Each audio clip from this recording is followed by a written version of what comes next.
இயேசு உங்களை நேசிக்கிறார். பிரியமானவர்களே, இந்த நாளில் ஆண்டவர் நம்மளோடு பேசும்படியாய் வேதத்திலிருந்து ஒரு 3 வசனத்தை கூட வாசித்து ஆண்டவர் நமக்கு கற்றுக் கொடுக்கக்கூடிய காரியத்தை பார்ப்போம். அது சகேரியா தீர்க்கதரிசியின் புஸ்தகம் 1வது அதிகாரம், அது 2, 3, 4 வசனங்கள் இப்படியாக சொல்லுகிறது. தரியு அரசாண்ட 2ஆம் வருஷம் 8ஆம் மாதத்திலே இதோவின் மகனான பெரகியாவின் குமாரனாகிய சகரியாவுக்கு உண்டான கர்த்தருடைய வார்த்தை. தீர்க்கதரிசிக்கு ஒரு கர்த்தருடைய வார்த்தை உண்டாகிறது. கர்த்தர் உங்கள் பிதாக்களின் மேல் கடும் கோபமாய் இருந்தார். கர்த்தர் உங்கள் பிதாக்களின் மேல் கடும் கோபமாய் இருந்தார். ஆகையால் நீ அவர்களை நோக்கி, சேனைகளின் கர்த்தர் உரைக்கிறது என்னவென்றால், என்னிடத்தில் திரும்புங்கள் என்று சேனைகளின் கர்த்தர் சொல்லுகிறார். அப்பொழுது நான் உங்களிடத்துக்கு திரும்புவேன் என்று சேனைகளின் கர்த்தர் சொல்லுகிறார். உங்கள் பிதாக்களை போல் இராதீங்கள். முந்தின தீர்க்கதரிசிகள் அவர்களை நோக்கி, உங்கள் பொல்லாத வழிகளையும் உங்கள் பொல்லாத கிரியைகளையும் விட்டு திரும்புங்கள் என்று சேனைகளின் கர்த்தர் சொல்லுகிறார் என்று கூப்பிட்டார்கள். ஆனாலும் எனக்கு செவி கொடாமலும் என்னை கவனியாமலும் போனார்கள் என்று கர்த்தர் சொல்லுகிறார். பிரியமானவர்களே, ஆண்டவருடைய சத்தம் மீண்டும் மீண்டுமாய் ஒவ்வொரு நாளும், ஒவ்வொரு நனி துளியும், ஒவ்வொரு நொடி பொழுதும் அவருடைய நினைவு மனிதர்கள் மேல் இருப்பதை மாத்திரம் நாம் உணர்ந்து கொள்ள முடிகிறது. ஆண்டவருடைய படைப்புல சிறந்த படைப்பு மனுக்குலம் என்பதை நாம் அறிந்திருக்கிறோம். ஆண்டவர் எத்தனையோ அழகான காரியங்களை படைத்திருக்கிறார். சூரியன், சந்திரன், நட்சத்திரன், பலவிதமான அழகான இயற்கைகளை உருவாக்கி அவைகளெல்லாம் ஆளுகை செய்வதற்கு, ஆண்டு கொள்வதற்கு மனிதனை படைத்தார். பிரியமானவர்களே, இதுதான் மேன்மையான ஒரு அனுபவம் என்பதை நாம் அறிந்து கொள்ள வேண்டும். உலகத்தில் எல்லா படைப்புகளும் ஒரு சிறந்த படைப்புனா மனித படைப்பு மாத்திரமே. ஏன்னா அவருடைய படைப்பு, அவரை போல நம்மை உருவாக்கி அழகு பார்க்கிற ஒரு தெய்வம். பிரியமானவர்களே, அவர் சொல்லுகிறார், நீ பாவத்தில் சிக்கி தவிக்கிற உலகத்தினுடைய அநேக காரியங்கள், அநேக நவீனமான காரியங்கள் உலகத்தில் வந்துவிட்டது. ஆனா இதெல்லாம் நன்மைக்கா என்று பார்க்கும் பொழுது ஒவ்வொரு நாளும் அது நன்மைக்கு ஏதுவாய் இல்லாதபடிக்கு தீமைக்காகவே கடந்து செல்ல. ஒருவேளை உன் முன்னாதியர்கள்ட்ட, உன் முற்பிதாக்களிடம் நான் தீர்க்கதரிசிகளை அனுப்பி நீ என்னிடத்துல திரும்புங்கள் என்று நான் சொன்னேன், ஆனால் அவர்கள் செவி கொடாமல் போய்விட்டார்கள் என்று ஆண்டவர் சொல்லுகிறதை பார்க்க முடிகிறது. ஆனால் மீண்டுமாய் சகரியா தீர்க்கதரிசியை கொண்டு நான் ஆண்டவர் சொல்லுகிறார், நான் மீண்டுமாய் உங்களுக்கு சொல்லுகிறேன், உங்கள் பிதாக்களுக்கு எப்படி சொன்னேனோ அதே போல நான் உங்களுக்கு சொல்லுகிறேன், உங்கள் பிதாக்களை போல இராதீங்கள். முந்தின தீர்க்கதரிசிகள் அவரை நோக்கி, உங்கள் பொல்லாத வழிகளை, உங்கள் பொல்லாத கிரிகளை விட்டு திரும்புங்கள் என்று சேனைகள் கர்த்தர் சொல்லுகிறார் என்று கூப்பிட்டார்கள். ஆனாலும் எனக்கு செவி கொடாமல் போய்விட்டார்கள். நீங்க நாளை எனக்கு செவி கொடுக்கும்படியாய் ஆண்டவர் விரும்புகிறபடினாலே, ஆண்டவர் நம்மை நேசிக்கிறபடினாலே ஆண்டவர் நம்ம என்ன செய்கிறார்னா, இந்த பொல்லாத பிரபஞ்சத்தில் காணப்படுகிற காரியங்கள்லாம் மாயை என்பதை நீ அறிந்து கொள், நீ என் பக்கமாய் திரும்பி வா என்று அழைக்கிறார். பிரியமானவர்களே, ஒவ்வொரு நாளும் புதுவிதமான காரியங்கள், எல்லாத்திலையுமே அதிநவீனமான காரியங்கள் கண்டுபிடிக்கப்படுகிறது. இவையெல்லாம் கண்டுபிடிப்பது மக்களுக்கு ஒரு பக்கம் நன்மையாகவே இருக்கிறது, ஒரு பக்கம் தீமையாக இருக்கிறது. ஏனென்றால் ஒரு செல்போன் இருக்கு அப்படின்னு சொன்னா நன்மையும் இருக்கிறது, தீமையும் இருக்கிறது. அதை நாம் பயன்படுத்துகிற விதத்தில் தான் காணப்படுகிறோம். பிரியமானவர்களே, நீங்க தவறான முறையில் அதை பயன்படுத்துவினால் அது ஆண்டவருக்கு கோபம் முட்டுகிறதா இருக்கும். அதற்காக ஆண்டவர் என்ன சொல், என் பக்கம் நீ திரும்பு என்று சொல்லுகிறார். ஒருவேளை நீங்க செய்கிற வேலைகளில் ஆண்டவருக்கு விருப்பமுள்ள காரியமும் இருக்கு, ஆண்டவருக்கு விருப்பமில்லாத காரியமும் இருக்கிறது.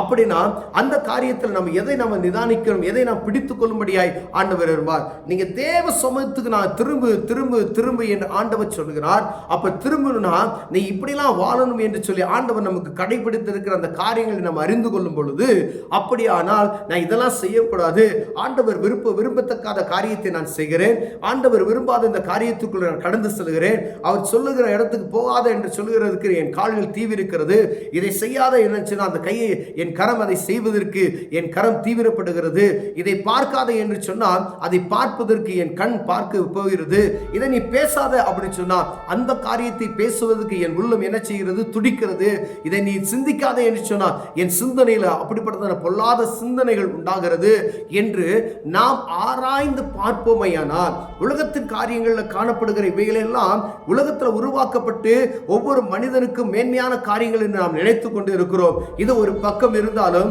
வானத்தையும் பூமியும் படைத்த சர்வ வல்லமையுள்ள தேவனுக்கு என்பதெல்லாம் ஒரு நொடி பொழுதுல இதெல்லாம் மாறி போய்விடும் என்பதை நாம் அறிந்து கொள்ள முடியுமானவர்களே.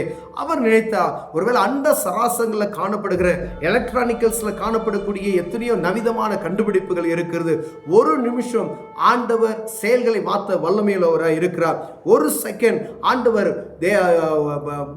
மேலோகத்தில் காணப்படுகிற வான மண்டலத்தில் காணப்படுகிற காரியங்களை நிறுத்தி வைப்பாரானால் எல்லா மின் அணுக்களும் என்ன செய்யும்? நிறுத்த வைக்கப்படும். எந்த உபகரணங்கள் பயன்படுத்தாமல் போய்விடும் என்பதை நாம் அறிந்திருக்கிறோம். ஆனால் இதை ஆண்டவர், அவர் சர்வ வல்லமையுள்ள தேவன், இந்த மனிதனுக்கு ஞானத்தை கொடுத்து இப்படிப்பட்ட காரியத்தை செய்கிறபடியினாலே ஆண்டவர் சொல்லுகிறார், நீ என் பக்கமாய் நீ திரும்பி வா. இது உலகம் உன்னை இச்சித்து உன்னை இழுத்துக் கொள்ளும் சில காரியங்கள்ல இது பாவமான காரியம் என்கிறத பார்த்துக்கொள்ளு, ஆனா அதுக்குள்ள உள்ள போய்விடாத அப்படின்னு சொல்லி ஆண்டவர் நம்ம எச்சரிக்கும்படியாகவே மீண்டும் மீண்டுமாய் வேத புத்தகம் முழுவதும் இது எழுதப்பட்டு இருக்கிறதை நாம் பார்க்க முடிகிறது. பிரியமானவர்களே, என் பக்கம் வா, என் பக்கம் வா, என் பக்கம் வா என்று சொல்லுகிறாரே. ஏன் என் பக்கம் வா என்று சொல்லுகிறார்னா, இப்படிதான் நடக்கணும் என்று சொல்லி கட்டளைகள் பிரமாணங்கள் நமக்கு எழுதி கொடுக்கப்பட்டு இருக்கு.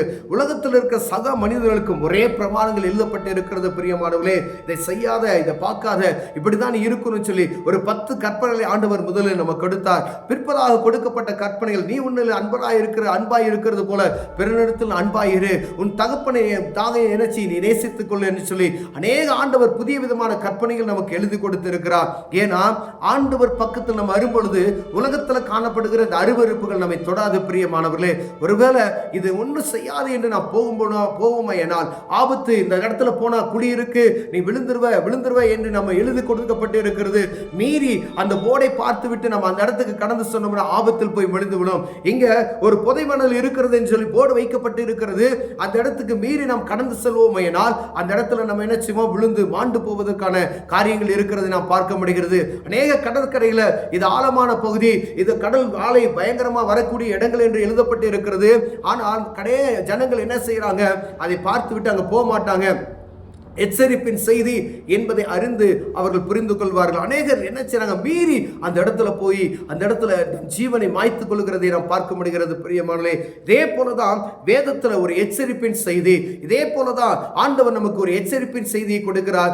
என் பக்கம் நீ திரும்பி வா, நீ என் பக்கம் திரும்பி வா என்கின்ற சத்தத்தை அவர் தொனித்துக் கொண்டு இருக்கிறார். என் மகனே, என் மகளே, அந்த பக்கம் போகாத, அது ஆபத்து நிறைந்த பகுதி என்று சொல்லுகிறார். இந்த உலகம் உள்ள போனேனா நீ உன்னை என்ன செஞ்சிடும்? அது இச்சித்து விடும். நீ கவனமா இருந்து கொள்ள, உலகத்துக்குள்ள நீ போயிட்டு வரும் பொழுது பரிசுத்தத்தை பேணி காத்துக்கொள் என்று ஆண்டவர் நம்மளோடு பேசுகிறதை நாம் உணர்ந்து கொள்ளும்படி ஆண்டவர் அழைக்கிறார். பிரியமானவர்களே, ஒருவேளை நம்ம ஆண்டவர் பக்கமாய் நாம் திரும்பி வருவோமானால் முற்பிதாக்களுக்கு சொல்லப்பட்ட அந்த காரியங்கள் ஆண்டவர் மனஸ்தாபப்படுகிறதை பார்க்க முடிகிறது. உன் பிதாக்களுக்கு நான் சொன்னேன், அவங்க கேளாம போயிட்டாங்கயா, நீ நானும் கேட்டுக்கொள் என்று சொல்லி மீண்டுமாய் ஒரு தீர்க்கதரிசியை உருவாக்கி ஆண்டவருடைய சத்தம் நம் காதில் விழும்படியாய் அநேக தடவை நமக்கு வந்து கொண்டிருக்கிறதை பார்க்க முடிகிறது. ஆனால் நம் மனம் அந்த இடத்தை விட்டு வர முடியல, இந்த இச்சையான காரியத்தை விட்டு என்னால் வெளியே வர முடியல.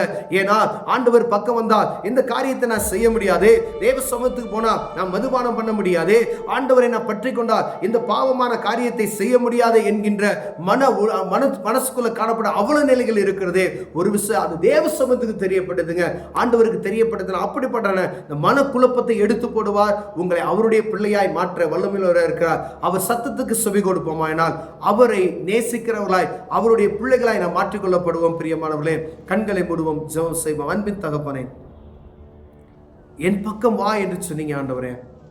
இந்த உலகம் ஒரு பக்கம் எங்கள் இழுக்கிறது. எந்த இடத்துல நாங்கள் பலவீனப்பட்டு இருக்கிறோமோ அந்த இடத்துல எங்களை பாதுகாப்பீராக, உம் பக்கம் இழுத்துக் கொள்ளுவீராக, உம் பிள்ளையாய் வாழ உதவி செய்வீராக.